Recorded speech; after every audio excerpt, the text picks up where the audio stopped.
উস্কানি আমাদেরকে দেয় অনেকে, এই গরম কাণ্ড ঘটান, ওইটা ঘটান, ওইটা ঘটান, আপনারা কি বিরোধী দল হইলেন? তাই আমি বলি যে ভাই, আমার তো যোগ্যতার পুঁজি এতটুকুই, আপনার পুঁজি দিয়ে যদি একটু সাহায্য করতেন, সরকারি দলও কনস্ট্রাকটিভ হোক, আমরাও কনস্ট্রাকটিভ, সেইভাবে বিষয়গুলোকে আমরা রিজলভ করব এবং আমরা পারবো। কেন পারবো না? দুনিয়ার অনেক দেশই তো পারে, তো আমাদের না পারার কি আছে? আমরা এই পারার কালচারে যেতে চাই, না পারার কালচারে থাকতে চাই না। আমি অতি বিনয়ের সাথে অনুরোধ করব, বয়স যাই হোক, আমার কিন্তু সবগুলা সাদা, আমার মতো বুড়ো সাদা লোক এখানে খুব কম। তো এই দিক থেকে অনুরোধ করছি যে আসেন, ওই ঠেলা ধাক্কার রাজনীতি এখানে বাদ দিই, ওই জায়গাটায় যেতে চাই। উস্কানি আমাদেরকে দেয় অনেকে, এই গরম কাণ্ড ঘটান, ওইটা ঘটান, ওইটা ঘটান, আপনারা কি বিরোধী দল হইলেন? তাই আমি বলি যে ভাই, আমার তো যোগ্যতার পুঁজি এতটুকুই, আপনার পুঁজি দিয়ে যদি একটু সাহায্য করতেন।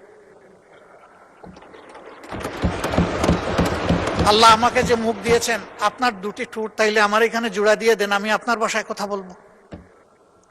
আমি তো আল্লাহর দেওয়া, আমার জিহ্বা, আমার ঠোঁটের ভাষায় আমি কথা বলবো, যেটা আল্লাহ আমাকে দিয়েছে। তা আমি সবাইকে অনুরোধ করব যে আমরা রংপুরের ঝাঁঝালো মরিচের কথা ভুলে যাই, আসুন সুন্দরবনের মদিটা একটু আমরা ঠোঁটে লাগাই।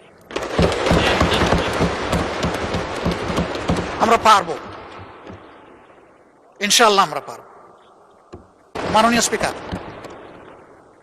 এটা একটা ক্রাইসিস, আমরা আগেই বলেছি যে এটা আমাদের সরকারের তৈরি নয়, কিন্তু ডিমান্ড ম্যানেজমেন্টে বেশ কিছু প্রবলেম হয়েছে। এই জায়গায় যদি আমরা সবাই ওপেন হার্ট নিয়ে বসতে পারতাম, কথা বলতে পারতাম, যদি কমন প্ল্যাটফর্ম থেকে অ্যাড্রেস করতে পারতাম, মানুষ একটা আস্থার জায়গা খুঁজে পেত এবং আমরা বাস্তবধর্মী অ্যাড্রেস করতাম। আমি মনে করি আজকে যেটা প্রতিমন্ত্রী মহোদয় বলেছেন যে সঙ্গত কারণেই কিছু রেশনিং করা হয়েছে সতর্কতার জন্য, দ্যাট ইজ গুড, সেই কথাটা আমরা একসাথে বলতাম। কিন্তু প্রথম দিন তো এই বিবৃতি আসেনি, প্রথম দিন এসেছে অন্যরকম। অলরেডি আমার কলিগ বলেছেন, আমরা পাম্পে গিয়েছি, জিজ্ঞেস করেছি যে আপনারা জ্বালানি আগের চাইতে বেশি বিক্রি করছেন? মোটেই না, পাই 1/3 বিক্রি করবো কেমনে বেশি, আমরা যা পাই তাই আমরা বিক্রি করি। তবে কিছু অসৎ লোক সবসময় সুযোগ নেয়, এই ধরনের পরিস্থিতি যখন আসে ওরা সুযোগের অপেক্ষায় একদম খাপ ধরে বসে থাকে। আমি বলবো সেই লোক আমি হলে আমাকে ছাড় দেবেন না, জাতির স্বার্থে আমি হইলে আমাকে ধরুন, পাকড়াও করুন, বরঞ্চ সাধারণ মানুষের চাইতে আমাকে আরো বেশি করে এক্সপোজ করে দেন। যারা অসৎ তারা কোনো দলের হতে পারে না, এরা দলের সুযোগ নেয়, সুবিধা নেয়, কিন্তু দল যদি বিপদে পড়ে ওই সবার আগে পাবে।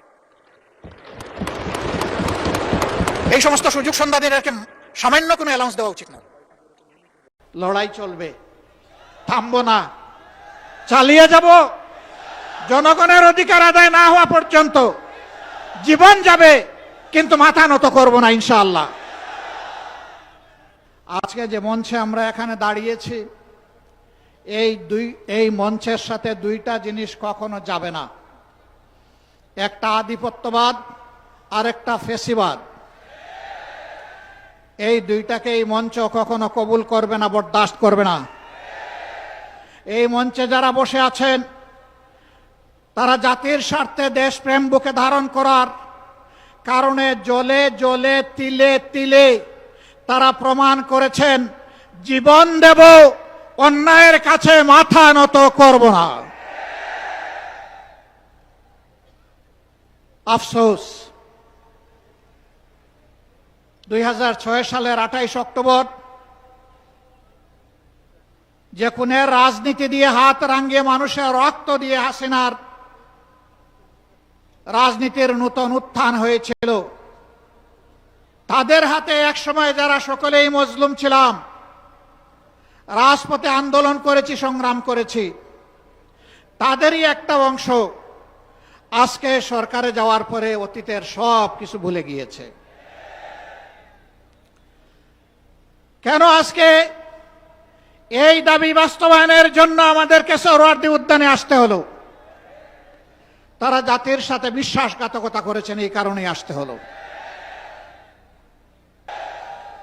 আন্দোলন চলবে সংসদে, আন্দোলন চলবে রাজপথে। নাহিদ ইসলাম বলেছেন একসময় রাজপথ আর সংসদ প্রয়োজনে একাকার হয়ে যাবে। রাজপথ আর সংসদ একাকার যেদিন হয়ে যাবে সেদিন বালুর পাত দিয়ে নদীর জোয়ার, সমুদ্রের জোয়ার থামাতে পারবেন না। ফ্যাসিবাদীরা বিভিন্ন ন্যারেটিভ তৈরি করে, বয়ান তৈরি করে জাতিকে বিভক্ত করেছিল। আর আপনারা নির্বাচনের আগে বলেছিলেন আমরা নির্বাচিত হলে, সরকার গঠন করলে সবাইকে নিয়ে আমরা সরকার গঠন করে দেশ চালাবো। এখন আপনারা কি করছেন? এক দলকে পাঠিয়ে দিচ্ছেন পাকিস্তানে, আরেক দলকে পাঠিয়ে দিচ্ছেন পেশোয়ারে, আরেক দলকে পাঠিয়ে দিচ্ছেন আরো কোনো দেশে, আর নিজেরাই দেশের জমিদারি দখল নিতে চাচ্ছেন।